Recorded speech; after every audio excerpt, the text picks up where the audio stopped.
My brother Aaron stood at our father's funeral wearing Dad's Omega while telling everyone how he'd carry on the family legacy. 2 hours later, he handed me a crumpled piece of paper with 4 words that would destroy everything he'd built. Check the storage unit.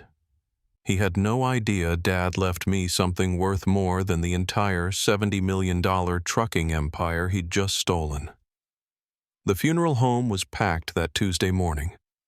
240 people came to say goodbye to Gerald Whitman, the man who built a trucking empire from nothing. I sat in the front row with my wife Laura and our daughter Maya, watching my older brother Aaron work the room like he was at a business conference instead of our father's funeral. Gerald would have wanted us to celebrate his legacy, not mourn his passing, Aaron announced to a group of Dad's oldest business partners, his voice carrying that fake depth he used during board presentations. Whitman Freight Lines will continue to grow. I promise you that he was already wearing Dad's Omega. The man had been dead for 3 days, and Aaron had already raided his closet. The gold cufflinks Dad wore to every important meeting gleamed from my brother's French cuffs. Even Dad's lucky pen, the one he used to sign the contract for his first truck in 1979, poked out of Aaron's suit pocket. "Vulture," Laura whispered beside me, her hand tightening on mine. "Mom would have hated this." Maya added her 16-year-old eyes sharp with disgust as she watched her Uncle Gladhand, another investor. She was right. Our mother Ruth would have been appalled. But she'd been gone for 10 years now, taken by cancer when I was 28, and still trying to figure out my place in the family business. That was when I dropped out of college to help Dad keep things running. Aaron had been too busy getting his MBA to come home more than twice during her final months. The eulogy was the worst part. Aaron stood at that podium for 40 minutes talking about vision and legacy and market expansion. He told stories about Dad that I'd never heard, probably because they weren't true. According to Aaron, our father was a ruthless businessman who taught him everything about conquering markets and crushing competition. The Gerald Whitman I knew taught me to change oil on a Kenworth engine when I was 7. He showed me how to read a map without GPS, how to calculate fuel costs in my head, how to remember the names of every dispatcher's kids. But those stories didn't fit Aaron's narrative of corporate dominance. When it was my turn to speak, I kept it simple. 2 minutes about the man who never missed my little league games even during the busy season. The father who taught me that knowing your drivers' names mattered more than knowing your stock prices. The man who built Whitman Freight Lines not for glory, but because he loved the open road and wanted to share that with others. "Thank you, Evan," the funeral director said when I finished, though I could see Aaron rolling his eyes from his seat. "Now the family has requested that we proceed directly to the reading of the will." That's when everything changed. Martin Doyle. Dad's lawyer for 30 years looked uncomfortable as we gathered in Dad's office an hour later. The space still smelled like his cologne and the peppermints he always kept in his desk drawer.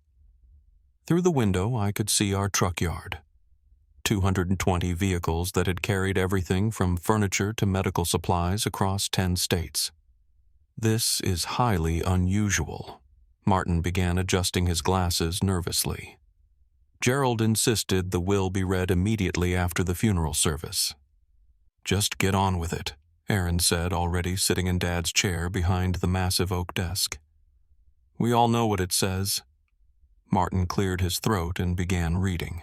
"To my son Aaron, I leave my shares of Whitman Freight Lines, the family estate, my investment portfolio, and all personal effects not otherwise specified." Aaron's grin was so wide I thought his face might crack. Finally recognized who the real heir was. $70 million and complete control. Sorry, little brother, but Dad knew who could handle the responsibility. To my son, Evan Martin continued, his voice steadier now. "I leave the contents of Storage Unit 52C at Maple Ridge Storage paid in advance for 2 years."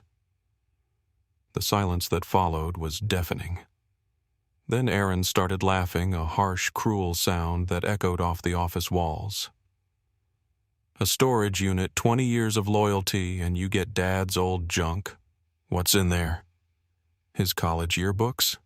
Maybe some moth-eaten clothes." He was laughing so hard he had to wipe his eyes. God, that's perfect. The failure with a paycheck gets a room full of garbage. Martin handed me a small brass key and a folded piece of paper. Dad's handwriting shaky but clear. Check the storage unit. I'd been working at Whitman Freight Lines for 15 years, ever since I dropped out of college to help Dad when Mom got sick. While Aaron went to business school and came back with his MBA and designer suits, I learned the business from the ground up. I drove trucks through snowstorms in Wyoming, managed night shifts at the loading docks, handled route planning when our dispatcher quit without notice. My hands had calluses that Aaron's would never know.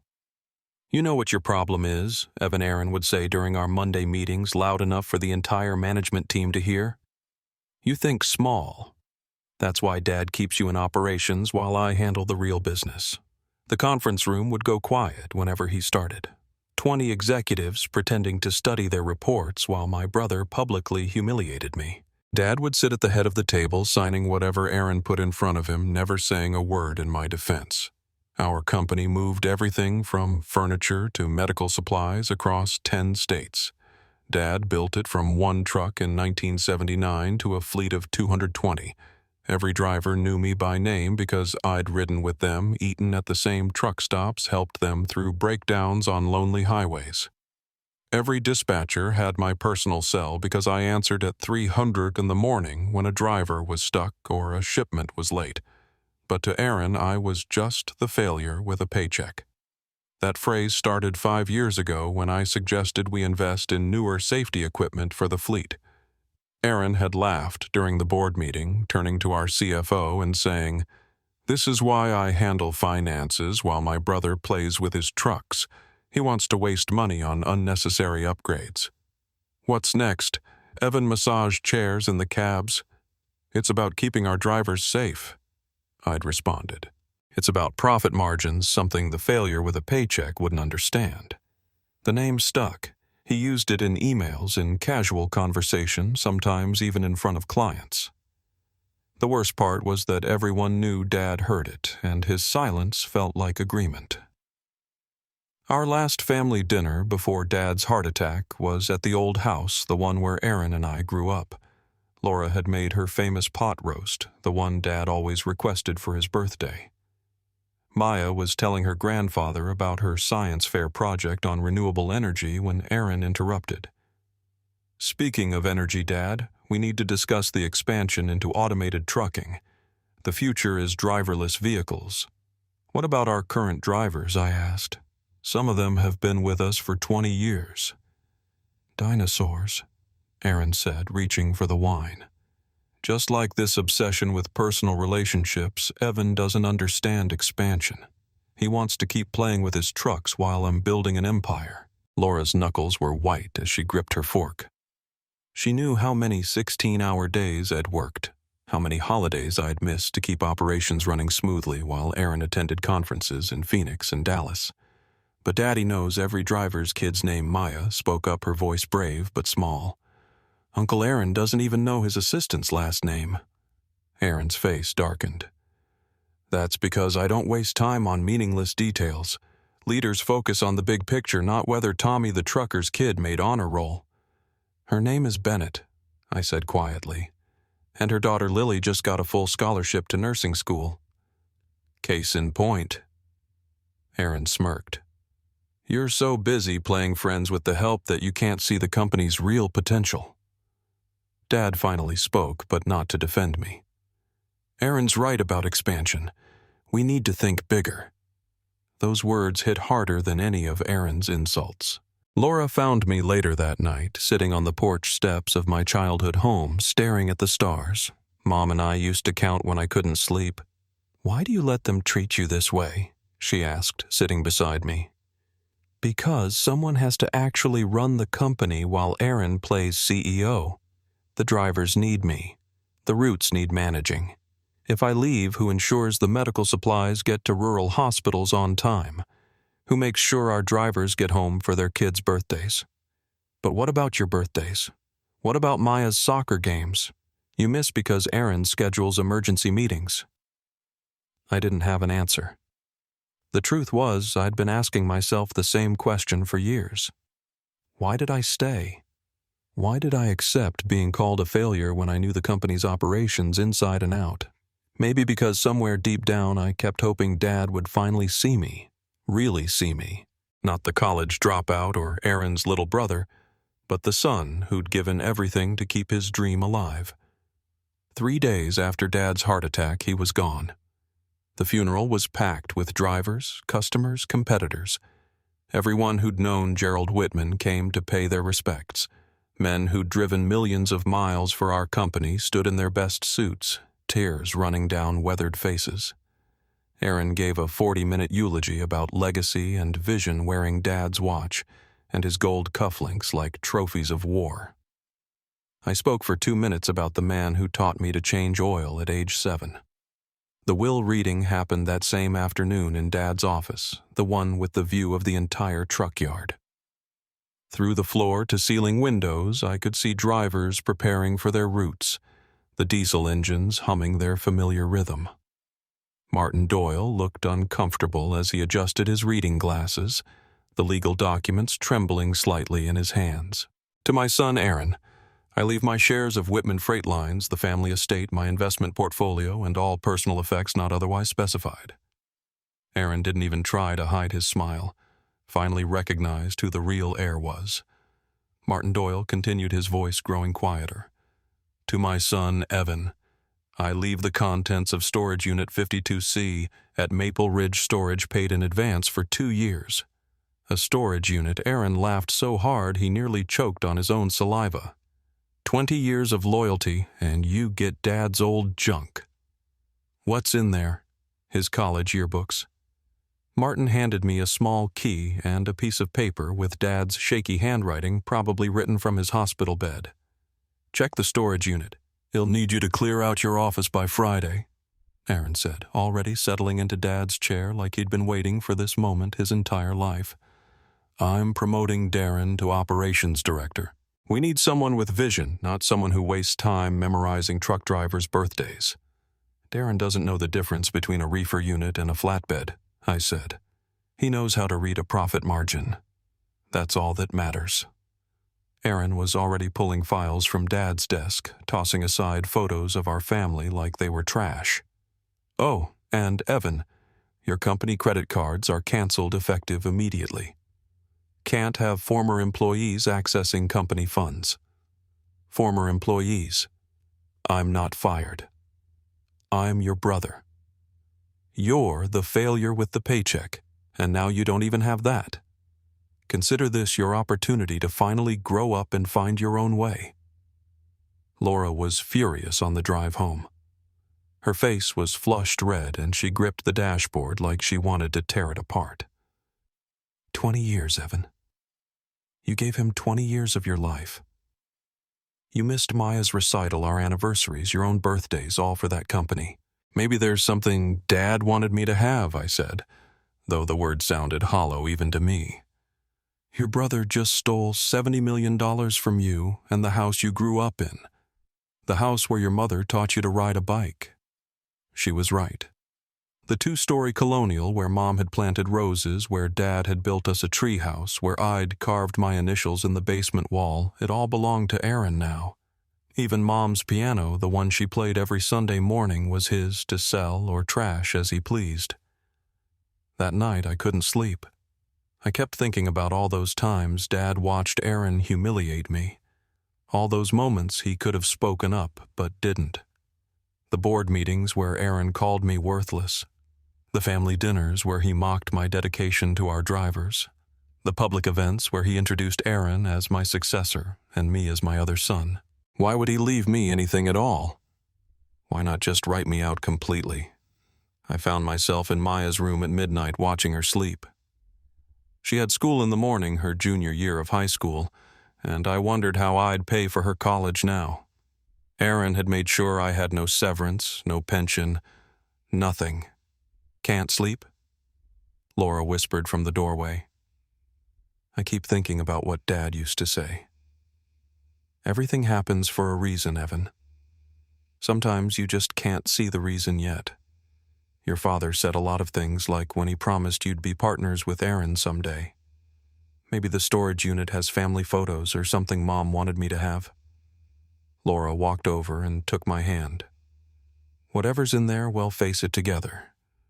We've built a life without their money before. We can do it again. But as I stood there in my daughter's room watching her dream peacefully, I couldn't shake the feeling that Dad's note meant something more. 4 words. Check the storage unit. It was too specific, too deliberate for a man who never wasted words. At 2:00 a.m., I drove to Maple Ridge Storage. It was one of those 24-hour places on the outskirts of town near our first warehouse.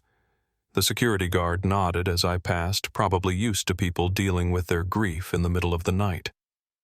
Unit 52C was in the back corner, covered in dust and spider webs that looked like they'd been there for years. The lock was new, though. Dad must have been here recently, maybe even days before his heart attack. Inside the unit looked like a museum of our company's history. Old filing cabinets lined one wall, their green paint chipped and fading. Boxes of photographs were stacked in neat rows, each labeled with years going back to 1979. Dad's first delivery log sat on a wooden crate, the pages yellowed, but the handwriting still clear. I almost turned to leave when I noticed something odd. Fresh fingerprints on one dusty cabinet like someone had opened it recently. Inside the top drawer was a manila envelope with my name written in Dad's careful script. Evan, if you're reading this, I'm gone and Aaron has taken everything. That was always the plan. My hands shook as I kept reading. The storage unit suddenly felt too small, too quiet, like the whole world had shrunk to just me and these words. Your brother is brilliant at business, but blind to people. I've been watching him for years. The shortcuts he takes, the under-the-table deals, he thinks I don't know about the safety violations he covers up to save money. I have everything documented here. But more importantly, I've been building something else. Behind the cabinet was a wall of banker's boxes I hadn't noticed before, each labeled with a year from 2014 to 2024. My heart pounded as I pulled down the box marked 2015. Contracts, deeds, bank statements, but not for Whitman Freight Lines. E&G Logistics, LLC appeared on every document. E for Evan, G for Gerald. I sank to the concrete floor, surrounded by papers that didn't make sense. How could there be another company? How could I not know about it? Dad's letter explained everything. 10 years ago, I started a shadow company with you as the silent partner. Every contract Aaron rejected as too small. Every client he dismissed as not worth our time, I picked up under EG Logistics. You know why I kept you in operations? Because that's where the real relationships are built. While Aaron was having 3 martini lunches with investors, you were helping our drivers, families learning our customers' needs, understanding what really makes a trucking company work.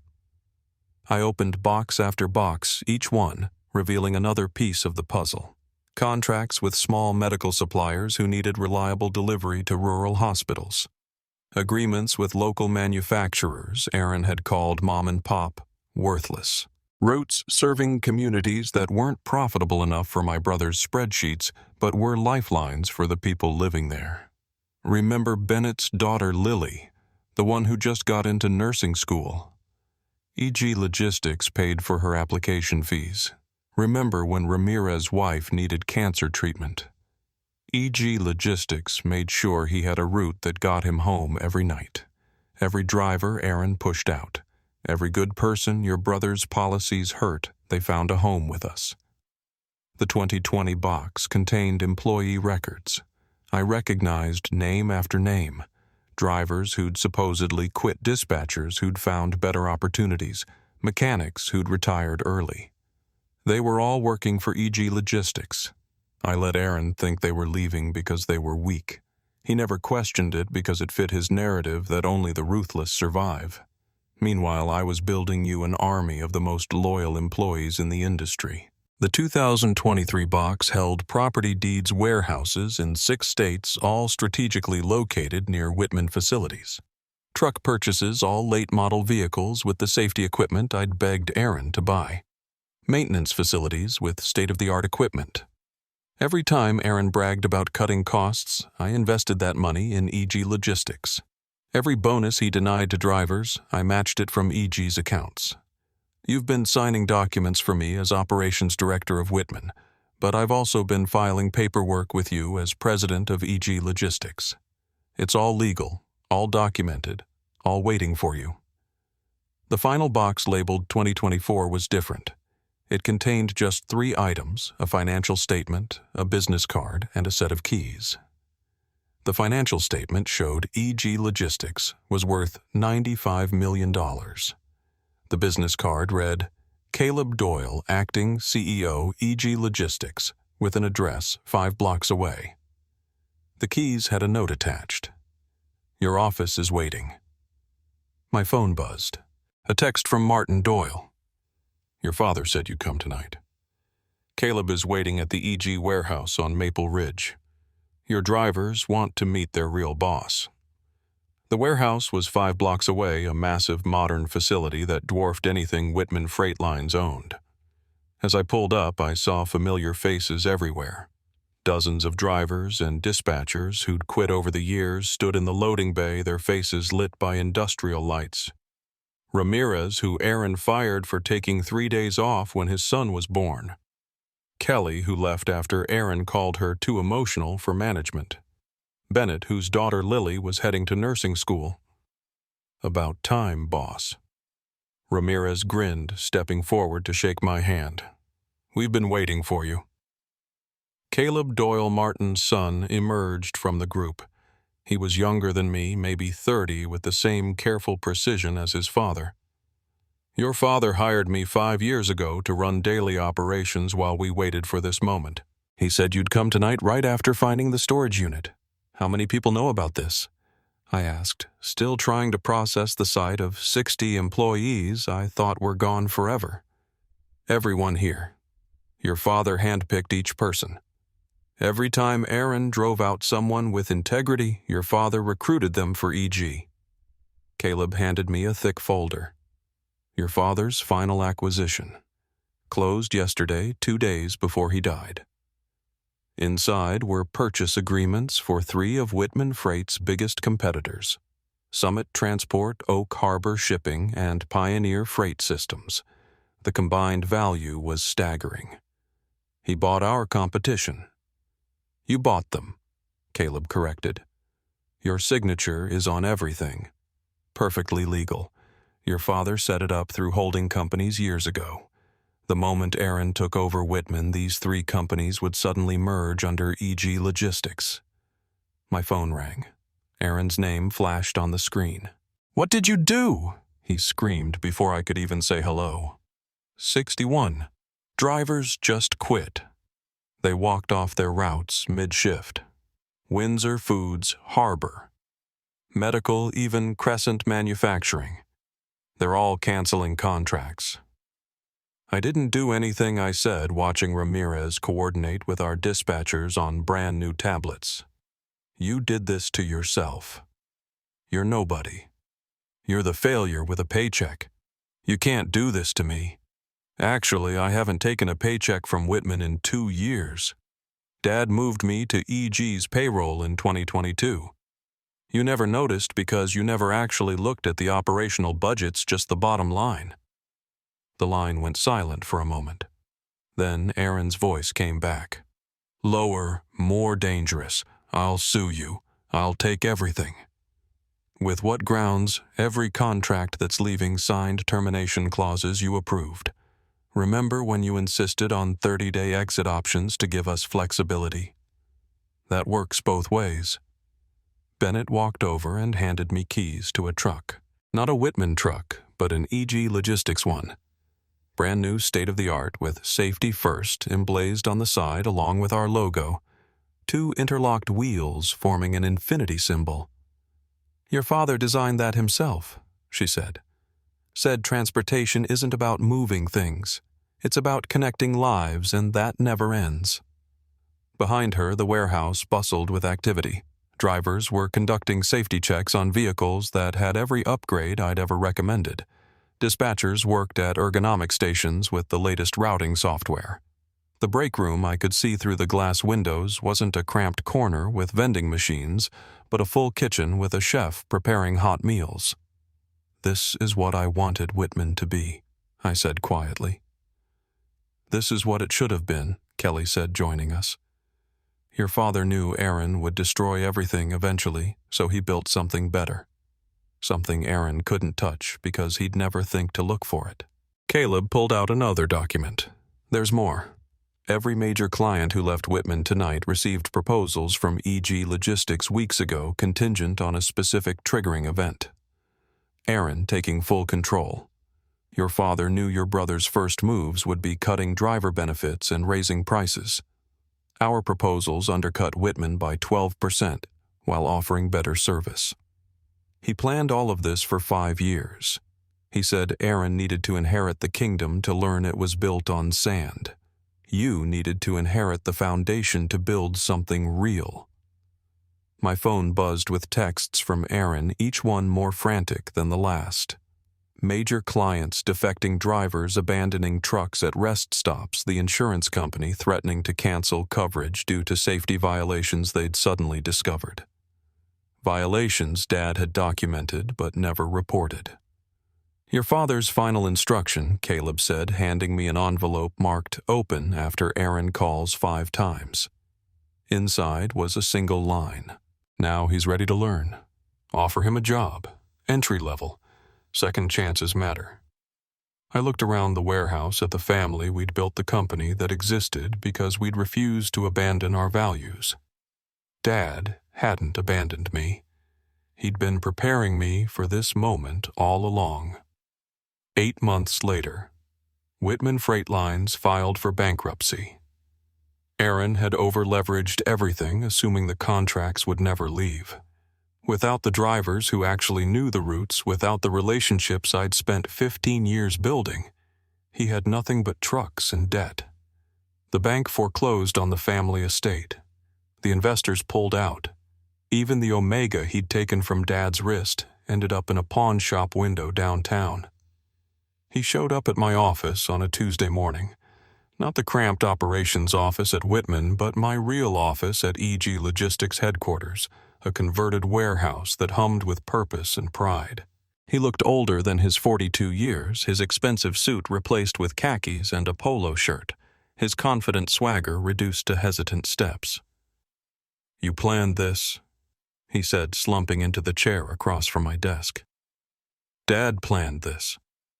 He knew you'd take everything, so he made sure everything wasn't worth taking. Why didn't he just give it to you directly?" I pulled out Dad's final letter, the part I'd never shared with anyone except Laura. "Aaron needs to fail on his own terms. It's the only way he'll learn. When he comes to you broken, offer him what I never could. A chance to start over from the bottom. He's still my son. He's still your brother. I need a job." Aaron whispered the words clearly, costing him everything. "I have an opening in dispatch entry level. You'll report to Ramirez." He stared at me, his pride fighting his desperation. "Ramirez the driver. I fired the dispatcher who manages our southwest routes. He's excellent at training new people, patient, understanding, everything a good teacher should be." "Everyone deserves a second chance," I said. "Even failures with paychecks." For the first time in our adult lives, Aaron's eyes filled with tears. "I called you that for years, and now you understand how it feels. But here's what Dad knew that you're about to learn. Everyone fails. The difference is what you build from that failure." Maya was right that night at our last family dinner. I did know every driver's kid's name. That's what Dad understood and Aaron never did. Business isn't about numbers or empire building. It's about people. It's about Bennett working extra shifts to put her daughter through nursing school. It's about Ramirez getting home to tuck his kids into bed. It's about Kelly having the chance to show her leadership skills despite not having an MBA. The storage unit is still paid up for another 6 months. I go there sometimes, sitting among Dad's old files, reading his notes from over the years. One stands out, written the day Aaron called me a failure in front of the entire board. Evan stayed late to help driver Bennett fix his daughter's wheelchair ramp. Aaron stayed late to find legal ways to cut benefits. One son builds empires, the other builds loyalty. Time will tell which matters more. Dad knew exactly what he was doing, keeping me in operations, letting Aaron think he'd won. Every insult, every humiliation, Dad was letting his oldest son reveal exactly who he was, while secretly documenting everything for the moment of truth. Last week, Laura and I drove past the old Whitman facility. It's a shopping center now, a chain of stores that will probably close within 5 years. But 5 blocks down the EG Logistics sign lights up the skyline. Our drivers make 25% more than industry standard. Our safety record is impeccable, and every single employee knows they matter. You know what your problem is? Evan Laura asked, mimicking Aaron's old tone as we stood looking at our company. What's that? You think about people first. That's why your father made you the real heir while your brother got the illusion. She was right. Aaron inherited what he thought was everything. I inherited what actually mattered. The relationships, the trust, the knowledge that every mile driven and every package delivered represents someone's livelihood, someone's family, someone's future. The note is framed in my office now. Those 4 words in Dad's shaky handwriting. Check the storage unit. Below it, I added my own. Legacy isn't what you take, it's what you build. Aaron starts his training tomorrow.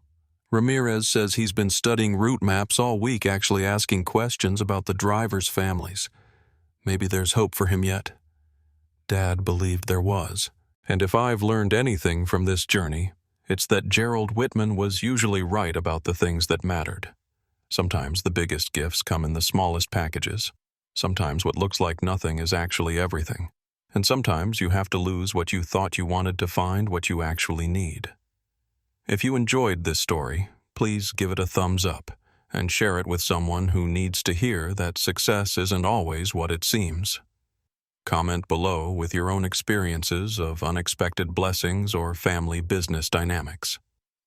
And don't forget to subscribe to the channel for more stories that remind us that true wealth isn't measured in dollars, but in the lives we touch and the people who stand with us. Thank you for listening, and remember, your worth isn't defined by those who try to diminish you, but by the integrity you maintain when no one's watching.